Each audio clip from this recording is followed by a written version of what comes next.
Costumes విషయంలో కూడా వాళ్ళు చాలా పర్టికులర్గా ఉంటారు. ఎస్పెషల్లీ స్కిన్ షో చేసే విధంగా, బొడ్డు కిందకి చీర కట్టుకునే విధంగా, స్కిన్ షో చేసే విధంగా కూడా కాస్ట్యూమ్స్ ఉంటాయి అనేటువంటిది మీ అలిగేషన్. పాడుతా తీయగా లాంటి క్లీన్ షో చూసినటువంటి వాళ్ళు మీ ఆరోపణని డైజెస్ట్ చేసుకోలేకపోతున్నారు. ఒక దశలో నేను కూడా ఉంటాయా అట్లా?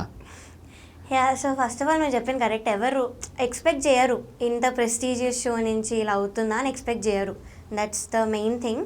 కానీ అందరు నాలా సాక్రిఫైస్ చేయలే కెరియర్. సో వాళ్ళు బయట పెట్టరు, అయినా కూడా బయట పెట్టరు. సో భయపడతారు కెరియర్ గురించి పెట్టాలంటే. అండ్ ఇప్పుడున్న వాళ్ళు షోలో ఉన్నారు కాబట్టి వాళ్ళు ఏం చెప్తే వీళ్ళు అదే చెప్తున్నారు వీడియోస్ చేసి. ఇట్స్ ఆల్ స్క్రిప్ట్, అందరికి అర్థమై ఉంటుంది, ఒకటే పాయింట్ మీద మాట్లాడుతున్నారు. సో వాళ్ళు చెప్తే, వాళ్ళు ఒక స్క్రిప్ట్ ఇస్తే వీళ్ళు చదివి వీడియో చేసి పెడుతున్నారు బయట. సో అది first thing. And second thing, yes అవుట్ఫిట్స్లో నిజంగా జరిగింది.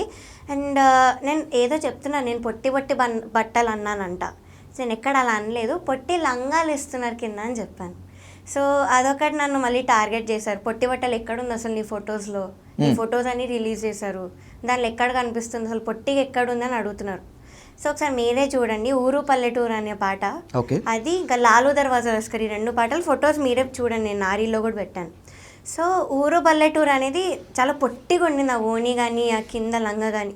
నేను లాక్కుంటూనే ఉన్నాను పాడేటప్పుడు కూడా, అన్కంఫర్ట్గా ఫీల్ అయ్యారు, డిస్కంఫర్ట్గా. ఇక్కడ స్కిన్ అంతా నాకు నచ్చదు అంతలాగా అనిపించడం. సో నేను చెప్పాను కూడా, నేను అది కూడా చెప్పాను మ్యామ్ దగ్గరికి వెళ్ళి చెప్తే, షీ వాజ్ లైక్ కెమెరాలో బాగానే ఉంటుంది, అలా ఏం తెలియట్లేదు అన్నారు. ప్రవీణ మ్యామ్, జ్ఞాపిక ప్రొడక్షన్ హౌస్. సో అలా అన్నారు. కానీ నేను అన్కంఫర్టబుల్ ఉన్న పాయింట్ మీరు ఎందుకు పట్టించుకోలేదు? నిజంగా మీరు అంత జెన్యూన్ ఉంటే why don't you care about that?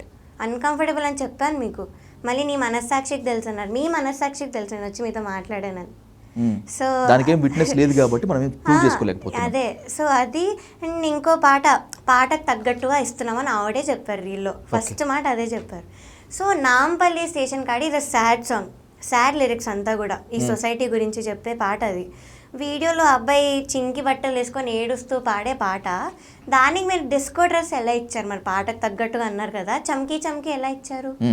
So పాటకు తగ్గట్టుగా అంటే అలా అయితే ఇవ్వరు. మేబీ సమ్ క్లాసీ అవుట్ఫిట్ ఇవ్వచ్చు ఆ పాట. అది మీరే పర్ఫామ్ చేశారు కదా?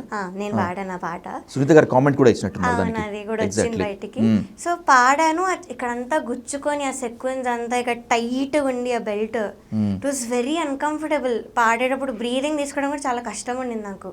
నేను అది చెప్పాను, అంటే లేదు అంత బ్రైట్గా ఉంది చూడు కెమెరాలో, ఇట్ డజంట్ మ్యాటర్ అన్నారు. సో ఇదొకటి అసలు పట్టించుకోలేదు, అన్కంఫర్టబుల్ అని ఉన్నా చెప్పినా కూడా పట్టించుకోలేదు. అండ్ ఇప్పుడు ఆ పాట వైరల్ అవుతుంది, నాంపల్లి స్టేషన్ కాడి. నేను లింగో అన్నానా మ్యామ్కి అర్థం కాలేదని ఆవిడ కామెంట్స్లో చెప్పారు. అది అందరికి అర్థమై ఉంటుంది నేను ఏం పాడాను, బికాస్ నా మౌత్ చూసినా అర్థమవుతుంది, క్లోజప్లో చూపించారు short.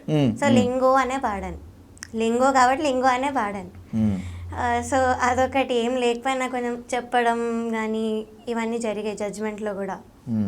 So this is what happened.